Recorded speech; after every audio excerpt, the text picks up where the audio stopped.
మనసున్న మనసై episode 59. Aniruddha car దిగి వేగంగా అడుగులు వేస్తూ లివింగ్ రూమ్లోకి వచ్చాడు. కళ్యాణ్ ఎక్కడా అని గంభీరమైన గొంతుతో గర్జించాడు అనిరుద్ధ్. రఘు లావణ్య వెంటనే తమ కొడుకు కోసం చూడడానికి వెళ్లారు. తన గదిలో ఉన్న కళ్యాణ్ బాబాయ్ అరుస్తున్న శబ్దం విని రెండోసారి పిలవాల్సిన అవసరం లేకుండానే బయటకు పరిగెత్తుకొచ్చాడు. బాబాయ్, నన్ను పిలుస్తున్నారా? పెళ్లి సంబంధం క్యాన్సిల్ అవ్వడంతో కళ్యాణ్ గత కొన్ని రోజులుగా తీవ్ర నిరాశలో ఉన్నాడు. రోజంతా వీడియో గేమ్స్ ఆడడం తప్ప అతడేమీ చేయడం లేదు. ఒక్కసారిగా పెద్ద శబ్దం వచ్చింది. అనిరుద్ధు కళ్యాణ్ తలపై గట్టిగా కొట్టాడు. అతడి చేతిలోని ఫోన్ కింద పడిపోయింది. స్పందన స్కూల్ సిస్టమ్ను హ్యాక్ చేసిన హ్యాకర్వి నువ్వేనా? ఎంత ధైర్యం నీకు? శ్రావ్య ఎక్కడుందో చెప్పు. ఆమెకేమైనా జరిగితే నిన్ను ప్రాణాలతో ఉంచను. నీ శవానికి అంతిమ సంస్కారాలు కూడా జరగకుండా చేస్తాను అని అనిరుద్ధు కోపంతో ఊగిపోతూ అరిచాడు. కళ్యాణ్ దిగ్భ్రాంతికి గురయ్యాడు. అనిరుద్ధు, నువ్వేమంటున్నావు? కళ్యాణ్కి హ్యాకింగ్ ఏమీ రాదు. వాడు ఎంత చేతకాని వాడో నీకు తెలీదా? వాడొత్త వేస్ట్ గాడు అని రఘు తన కొడుకు ప్రాణాలను కాపాడుకోవడానికి అనిరుద్ధ్ చేతిని పట్టుకొని బ్రతిమలాడాడు. కళ్యాణ్ ల్యాప్టాప్, మొబైల్ ఫోన్లను స్వాధీనం చేసుకొని చెక్ చేయాలని అనిరుద్ధ్ తన మనిషికి ఆదేశించాడు. 2 గంటల తర్వాత కళ్యాణ్ ఫోన్లో లోపం ఉన్నట్లు తేలింది. బాబాయ్, నా ఫోన్లోకి ఈ వైరస్ ఎలా వచ్చిందో నాకు తెలీదు. నా ఫోన్ ఎప్పుడూ నా దగ్గరే ఉంటుంది. మొన్ననే ఒక చిన్న పాపకి ఫోన్ ఇచ్చాను. ఆ పాపకి 6 ఏళ్లుంటాయి. అంత చిన్నపిల్ల నా ఫోన్లో వైరస్ ఎలా ఇన్స్టాల్ చేస్తుంది అని కళ్యాణ్ ఏడుస్తూ చెప్పాడు. ఆ పాప నీ దగ్గరకు వచ్చి ఫోన్ ఎందుకు అడిగింది అని అనిరుద్ధు అనుమానంగా అడిగాడు. ఆ పాప వాళ్ళ నాన్న నుంచి వేరైందంట. నా ఫోన్ నుంచి అతడికి కాల్ చేస్తానంది. ఆ పిల్ల పరిచయమైనప్పటి నుంచి నాకు రోజు ఏదో ఒక దరిద్రం పట్టుకుంటుంది. ఆ పిల్లే నాకు దిష్టి పెట్టింది అనుకుంటా. కళ్యాణ్ బుగ్గలు వాచిపోయి కళ్ళ వెంట నీళ్లు కారుతుంటే అతడు చాలా జాలిగా కనిపించాడు. అనిరుద్ధ్ అతడి వైపు చూశాడు. అతడు ఒక ఓటమి పాలైన వాడిలా కనిపిస్తున్నాడు. ఆ పిల్ల ఎలా ఉంటుందో నీకు ఇంకా గుర్తుందా అని పెదవులు గట్టిగా బిగుస్తూ అడిగాడు అనిరుద్ధ్. కళ్యాణ్ వెంటనే ఆ గుర్తుంది, చాలా అందంగా ఉంది. అంత అందంగా లేకపోతే నేను అసలు ఫోన్ ఇచ్చేవాడినే కాదు. నేను నీకు పోయినసరే చెప్పాను కదా, ఆ పిల్ల చూడ్డానికి సరిగ్గా అవంతికలాగే ఉంది అని బదులిచ్చాడు. ఆ మాటలు వినగానే అనిరుద్ధ్ ముఖంలో నిరాశ కనిపించింది. వెళ్ళి ఏదైనా మందు రాసుకో అని అన్నాడు. బాబాయ్, నాకు పర్లేదు, కానీ నా ఫోన్ ఇలా ఎలా హ్యాక్ అయ్యిందో తెలుసుకోవాలనుంది. అది తనంతట తానే నా ప్రైవేట్ ఫోటోల్ని నేను పెళ్లి చూపులకు వెళ్ళిన పిల్లకి పంపించి ఆ పెళ్లి సంబంధాన్ని పాడు చేసింది. అందులో ఎవరో రికార్డర్ కూడా పెట్టారని అనుమానంగా ఉంది అని బాధతో ముఖం తిప్పుకున్నాడు కళ్యాణ్. తను హ్యాకర్ల కంటికి ఎలా టార్గెట్ అయ్యాడో అతడికి అస్సలు అర్థం కాలేదు. తను ఎవరికి ద్రోహం చేశాడో కూడా అతడికి తెలీదు. కళ్యాణ్, నువ్వు నీ గదికి వెళ్ళు. మీ అమ్మతో చెప్పి దెబ్బలకు మందు రాయించుకో. నేను మీ బాబాయ్తో ఒంటరిగా మాట్లాడాలి అని రఘు అన్నాడు. కళ్యాణ్ లేచి తన గదిలోకి వెళ్ళాడు. లివింగ్ రూమ్లో అన్నతమ్ముళ్ళిద్దరూ ఒంటరిగా మిగిలిన తర్వాత ఈ హ్యాకర్ చాలా పక్కా ప్లాన్తో ఉన్నాడు. మొదట కళ్యాణ్ ఫోన్లో వైరస్ పంపి ఆ తర్వాత వాడి డేటా మొత్తాన్ని దొంగిలించాడు. ఆ తర్వాత శ్రావ్య ఉండే స్కూల్ని హ్యాక్ చేశాడు. ఇది పక్కా స్కెచ్ ప్రకారం జరిగింది. అసలు వాళ్ళు శ్రావ్యని ఎందుకు తీసుకువెళ్ళారు? ఒక రోజంతా గడిచిపోయినా వాళ్ళు మనల్ని కాంటాక్ట్ చేయలేదు అని రఘు అన్నాడు. ఈ ప్రశ్నే అనిరుద్ధుని కూడా తీవ్రంగా వేధిస్తోంది. వాళ్లకు డబ్బులు కావాలంటే ఎంతైనా ఇచ్చేవాడు. కానీ వాళ్ళు శ్రావ్యకి ఏమైనా హాని చేస్తారేమోనని అతడు భయపడుతున్నాడు. అనిరుద్ధు, నీకేమైనా శత్రువులున్నారా అని రఘు అడిగాడు. ఖచ్చితంగా ఆ స్కూల్లో ఉన్న వాళ్ళే ఎవరైనా అయ్యుండాలి. ఈ సంఘటన జరగడానికి 1 నెల ముందే నేను ఆ స్కూల్ సిబ్బంది రికార్డులన్నీ చెక్ చేయించాను అని అనిరుద్ధ్ బదులిచ్చాడు. మన సెక్యూరిటీ చాలా కఠినంగా ఉంటుంది. అలాంటిది బయట వాళ్ళు ఆమె దగ్గరకు వెళ్ళడం మరింత కష్టం. శ్రావ్య తనంతట తాను బయటకు వెళ్లకుండా ఉండి ఉంటే ఈ సమస్య వచ్చేదే కాదు అని రఘు నిట్టూర్చాడు. అందులో శ్రావ్య తప్పేమీ లేదు. అనిరుద్ధ్ తన చేతి వేళ్లను బిగిస్తూ తీవ్ర మనోవేదనతో ఆమె భయపడి బయటకు వెళ్ళిపోయింది అని అన్నాడు. నేను తనని నిందించట్లేదు. తను చిన్నపిల్ల లాంటిది. తనకేం తెలుసు? ఆమె క్షేమంగా ఉంటే చాలు. రఘు కళ్ళు కాస్త ఎర్రబడ్డాయి. మరుసటి రోజు ఉదయమైనా అవంతిక ఇంకా ఇంటికి తిరిగి రాలేదు. తన్వి కళ్ళు ఎర్రబడి నీళ్లతో నిండిపోయాయి. అమ్మమ్మ, నేను ఈరోజు స్కూల్కి వెళ్ళను. నాకు అమ్మని చూడాలనుంది అని తన్వి ముక్కు చీదుతూ అంది. సుజాత గారు కూడా దిగులుగా ఉండి ఆమె మాటకు ఒప్పుకున్నారు. సరేలే నాన్న, ఈరోజు స్కూల్కి వెళ్ళొద్దు. అమ్మ వచ్చే వరకు ఇంట్లోనే ఉండు, సరేనా అన్నారు. తన్వి పెదవులు తిప్పుతూ తలూపింది. టిఫిన్ చేశాక దేవ్ తన్వి దగ్గరకు వచ్చి, నువ్వు అమ్మని చూడాలనుకుంటున్నావా అని ఆమె చెవిలో మెల్లగా అడిగాడు. తన్వి కళ్ళు ఒక్కసారిగా మెరిశాయి. వేగంగా తలూపింది. అమ్మమ్మ, నేను తన్విని బయట కాసేపు ఆడించి తీసుకొస్తాను అని దేవ్ సుజాత గారితో చెప్పి తన్వి చేయి పట్టుకున్నాడు. దేవ్, నువ్వు కూడా ఈరోజు స్కూల్కి వెళ్ళట్లేదా?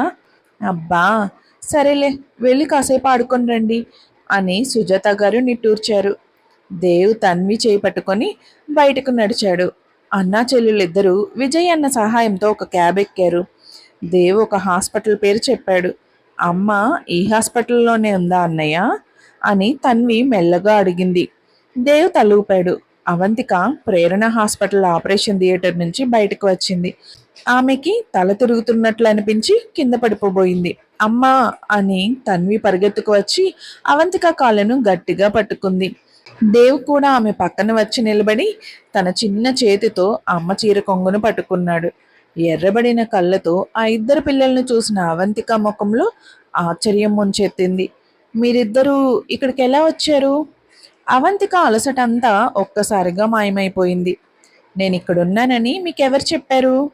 మీ అమ్మమ్మ ఎక్కడా అని అవంతిక ఎంతో ఆశ్చర్యంగా కంగారుగా అడిగింది. అవంతిక తన్విని ఎత్తుకోగా తన్వి తన చిన్న వేలితో అన్నయ్య వైపు చూపించింది. అన్నయ్యే నన్ను ఇక్కడికి తీసుకువచ్చాడు అంది. అవునా దేవ్, నేను ఇక్కడున్నానని నీకెలా తెలిసిందిరా అని అవంతిక నెమ్మదిగా నవ్వుతూ అడిగింది. ఆమె ఆ పిల్లాన్ని ఏమీ అనలేదు. మురళి అంకుల్ని అడిగి నా ఫోన్ లొకేషన్ తెలుసుకున్నావా అని అడిగింది అవంతిక. దేవ్ తలూపాడు. మురళి అంకుల్ని చూసే దేవ్కి హ్యాకింగ్ మీద ఇంట్రెస్ట్ వచ్చింది. అతడే దేవ్కి హ్యాకింగ్ కొంచెం నేర్పించాడు. దేవ్ మానసికంగా ప్రాబ్లం ఉన్న అబ్బాయి అయినా అతని వయసు పిల్లలతో పోలిస్తే తన తెలివితేటలు చాలా ఎక్కువ. ఏదైనా చాలా తొందరగా నేర్చుకుంటాడు. ఆ ఇంట్రెస్ట్ వల్లే విజయ్ అన్నతో పరిచయం అయ్యింది. అలానే దేవ్ కూడా కొన్ని కొన్ని హ్యాకింగ్స్ చాలా ఈజీగా చేయగలడు. దేవ్ గురించి విజయ్ అన్నకు అంతా తెలుసు. అందుకే దేవ్ ఎప్పుడు ఏది అడిగినా కాదనకుండా చేస్తాడు. దేవ్కి హ్యాకింగ్లో ఎంత నైపుణ్యం ఉందో అవంతికకు ఇంకా తెలియదు. పదండి, ఇంటికి వెళ్దాం, నాకు చాలా నిద్ర వస్తుంది అని అవంతిక అంది. ఆమె మైండ్ అలసటతో అస్సలు పనిచేయడం లేదు. ఆమె తన ఇద్దరు పిల్లలతో కలిసి హాస్పిటల్ బయటకు వచ్చి గేట్ దగ్గర ఒక క్యాబ్ ఆపింది. కారు ఎక్కిన వెంటనే ఆమె నిద్రలోకి జారుకుంది. ఉదయం 11:20 పూజకి ఒక కొత్త నెంబర్ నుంచి ఫోన్ కాల్ వచ్చింది. అవతల వ్యక్తి ఆమెను వెంటనే ప్రేరణ హాస్పిటల్కి రమ్మని చెప్పారు. పూజ హాస్పిటల్కి చేరుకునేసరికి ఆమెకి శ్రావ్య కనిపించింది. ఆమె తలకు బ్యాండేజీలు చుట్టి ఉన్నాయి. కళ్ళు మూసుకొని నిశ్చలంగా పడుకుంది. ముఖంలో కళ తప్పి తెల్లబారిపోయింది. సుమారు 2 గంటల తర్వాత పూజ నుంచి అనిరుద్ధ్కి ఫోన్ కాల్ వచ్చింది. అనిరుద్ధ్ గారు, శ్రావ్య దొరికింది. ఆమె ఇప్పుడు హాస్పిటల్లోనే ఉంది. నేను ఆమెకి బ్రెయిన్ సర్జరీ పూర్తి చేశాను. పూజ గొంతులో కాస్త ఉత్సాహం ధ్వనించింది. గడిచిన 2 గంటల్లో పూజ శ్రావ్య బ్రెయిన్ స్కాన్ చేసి చూసింది. ఎవరో అత్యంత నైపుణ్యంతో శ్రావ్యకి బ్రెయిన్ ఆపరేషన్ చేశారని ఆమె గ్రహించింది. ఆపరేషన్ చేసింది ఎవరని పూజ అక్కడ నర్సుని అడిగింది. కానీ ఆ నర్సు తనకు తెలియదని చెప్పింది. ఇదే మంచి అవకాశంగా భావించిన పూజ ఆపరేషన్ థియేటర్ను వాడుకొని తను ఏదో పనిలో ఉన్నట్లు నటిస్తూ అక్కడ గడిపింది.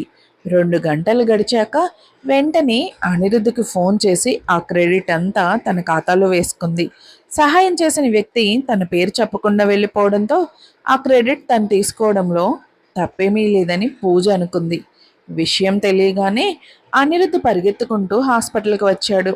శ్రావ్యని క్షేమంగా చూశాక ఎగసి పెడుతున్న అతడి గుండె వేగం కాస్త తగ్గింది. డాక్టర్ పూజ గారు అసలు ఏం జరిగింది అని అనిరుద్ధు ఆతృతగా పూజ చేపట్టుకొని అడిగాడు. పూజ అతడి చేతిని పట్టుకొని శ్రావ్య స్పృహ తప్పి పడిపోతే ఎవరో మంచి వ్యక్తి ఆమెను హాస్పిటల్లో చేర్చారు. నాకు ఇక్కడి డైరెక్టర్లో ఒకరు పరిచయం. నేను మీ దగ్గర పనిచేయడానికి సిటీకి తిరిగి వచ్చానని అతడికి తెలుసు. అందుకే నాకు ఫోన్ చేసి విషయం చెప్పారు. దాంతో నేను వెంటనే ఇక్కడికి వచ్చేశాను అని అంది. అనిరుద్ధ్ ఆమె మాటలను అనుమానించలేదు. కానీ అతడికి కాస్త గందరగోళంగా అనిపించింది. మీరు అంత హడావిడిగా ఆమెకి ఆపరేషన్ ఎందుకు చేయాల్సి వచ్చింది అని అడిగాడు. ఆమెను ఇక్కడికి తీసుకొచ్చినప్పుడు పరిస్థితి అస్సలు బాగాలేదు. నేను ఒక్క క్షణం ఆలస్యం చేసినా ఆమె ప్రాణాలకే ప్రమాదం జరిగేది. అందుకే మీకు ముందే సమాచారం ఇవ్వకుండా ఆపరేషన్ చేయాల్సి వచ్చింది అని పూజ తన అబద్ధం చెప్తున్నాననే చిన్న భయంతో వేగంగా అబద్ధాన్ని చెప్పేసింది. డాక్టర్ పూజ గారు, మీకు నేను జీవితాంతం రుణపడి ఉంటాను. చాలా థ్యాంక్స్ అన్నాడు. అనిరుద్ధ్ కళ్ళు ఆనంద బాష్పాలతో నిండిపోయాయి. శ్రావ్య క్షేమంగా దొరకడమే కాకుండా ఆమె ఆపరేషన్ కూడా విజయవంతంగా కావడం అతడికి దక్కిన గొప్ప ఉపశమనం. గడిచిన 2 రోజులు అతడికి నరకంలా గడిచాయి. అదృష్టవశాత్తు శ్రావ్యకి ఏమీ కాలేదు. అనిరుద్ గారు, శ్రావ్యని వేరే ఏదైనా మంచి హాస్పిటల్లోకి మారుద్దామా? ఈ హాస్పిటల్లో వసతులు అంతగా లేవు. ఆమె త్వరగా కోలుకోవాలంటే మంచి హాస్పిటల్ అవసరం అని పూజ అంది. అనిరుద్ధ్ తలూపుతూ నేను ఇప్పుడే ఆమెను వేరే హాస్పిటల్కి మారుస్తాను అని అన్నాడు. పూజ సంతృప్తిగా తలూపింది. డాక్టర్ పూజ గారు, మీ కష్టానికి చాలా థ్యాంక్స్. అనిరుద్ధ్ మరోసారి ఆమెకు కృతజ్ఞతలు చెప్పాడు. ఆమెను ఇక్కడ చేర్చిన ఆ మంచి వ్యక్తిని మీరు చూసారా? నేను అతడికి నేరుగా కృతజ్ఞతలు చెప్పుకోవాలి అన్నాడు అనిరుద్ధ్. నేను వచ్చేసరికి ఆ వ్యక్తి వెళ్ళిపోయారు. వాళ్ళిక్కడ ఆగలేదంటే తమ వివరాలు బయటపడడం ఇష్టం లేకే అయి ఉంటుంది అని పూజ అంది. అనిరుద్ధ్ తలూపుతూ మీరు చెప్పింది నిజమే అని అన్నాడు. 5 కోట్ల రూపాయలు. నిజానికి అంత పెద్ద మొత్తాన్ని కాదనుకునేవారు ఈ రోజుల్లో ఎవరుంటారు? అసలు అంత మంచి మనసున్న వ్యక్తి ఎవరో తెలుసుకోవాలని అతడికి బలంగా అనిపించింది. శ్రావ్యని నగరంలోని అత్యుత్తమమైన హాస్పిటల్కి మార్చిన తర్వాత అనిరుద్ధ్ తన మనిషికి ఫోన్ చేసి ప్రేరణ హాస్పిటల్ మెయిన్ గేట్ దగ్గరున్న సీసీటీవీ ఫుటేజ్ తెప్పించండి. ఈరోజు ఉదయం ఫుటేజ్ నాకు కావాలి అని ఆదేశించాడు. విచారించిన 20 నిమిషాల తర్వాత అతడి మనిషి నుంచి సమాధానం వచ్చింది. సార్, నేను ఇప్పుడే హాస్పిటల్ నిర్వాహకులతో మాట్లాడాను. అక్కడ సీసీటీవీ సిస్టమ్ రిపేర్లో ఉందంట. అందుకే ఈరోజు ఫుటేజ్ ఏమీ రికార్డ్ అవ్వలేదని చెప్పారు అని అతడు తెలిపాడు. అతడు చెప్పిన మాట విని అనిరుద్ధు నుదురు ముడేశాడు. ఇది నిజంగానే యాదృచ్ఛికంగా జరిగిందా, లేక కావాలనే సీసీటీవీ ఫుటేజ్ దొరకకుండా ఎవరైనా దాచేశారా? ఇంటర్నెట్లో శ్రావ్య గురించి ఉన్న వార్తలు, ఫోటోలు అన్నింటినీ ఇప్పుడే డిలీట్ చేయండి అని అనిరుద్ధ్ ఆదేశించాడు. సరే సార్, ఇప్పుడే ఆ పని చేస్తాను అని అతడు అన్నాడు. గంట వ్యవధిలోనే శ్రావ్య కోసం అనిరుద్ధ్ వెతుకుతున్నట్లు ఉన్న వార్తలు, ప్రకటించిన 5 కోట్ల రివార్డు వివరాలు, ఆమె ఫోటోలతో సహా ఇంటర్నెట్ నుంచి పూర్తిగా తొలగించబడ్డాయి. మరోవైపు అవంతిక చాలా గాఢ నిద్రలో ఉంది.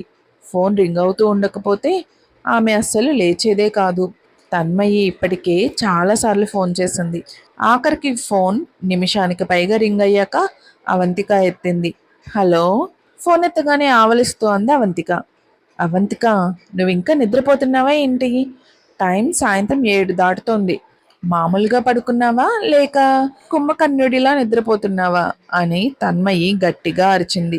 అవంతిక తన కళ్ళను నలుపుకుంటూ కిటికీ బయటకు చూసింది. బయట ఇంకా కాస్త వెలుతురుంది, కానీ త్వరలోనే చీకటి పడబోతుంది. తన్మయి, ఏమైనా ముఖ్యమైన విషయమా? పెద్దగా ఏమీ లేకపోతే నేను మళ్ళీ పడుకుంటాను. నాకు బాగా నిద్ర వస్తోంది అని అవంతిక దిండుని పట్టుకొని బద్ధకంగా అంది. రాత్రంతా నిద్రపోలేదా ఏంటి? దొంగతనాలు చేయడానికి కొత్తగా ఏమైనా వెళ్తున్నావా? నీకు విడాకులైనందుకు మనం బయటకు వెళ్ళి సెలబ్రేట్ చేసుకుందాం అనుకున్నాం కదా. నేను ఆల్రెడీ రెస్టారెంట్ బుక్ చేశాను. నువ్వు రాకపోతే ఈ ఫుడ్ అంతా ప్యాక్ చేయించి నీ ఇంటికి పంపిస్తాను. నీ అడ్రస్ పంపించు. తన్మయి ఎప్పుడూ స్పష్టంగా, వేగంగా నిర్ణయాలు తీసుకుంటుంది. వద్దులే, నువ్వే ఆ రెస్టారెంట్ అడ్రస్ నాకు మెసేజ్ చేయి.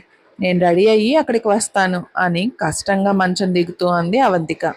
ఇప్పుడే నిద్ర వస్తుందన్నావు కదా, అందుకే నేను ఫుడ్ ప్యాక్ చేయించి తీసుకొస్తానులే అని తన్మయి అంది. ఆ మాట వినగానే అవంతికకు నిద్రమత్తంతా ఒక్కసారిగా వదిలిపోయింది. తన్మయి లవర్ జయంతి కాకుండా వేరెవరైనా అయ్యుంటే పిల్లల గురించి తన్మయికి తెలిసిన అవంతిక భయపడేది కాదు. కానీ జయంత్ అనిరుద్ధు స్నేహితులు కాబట్టి విషయం బయటపడే ప్రమాదం ఉంది అని అవంతిక మనసులోనే భయపడింది.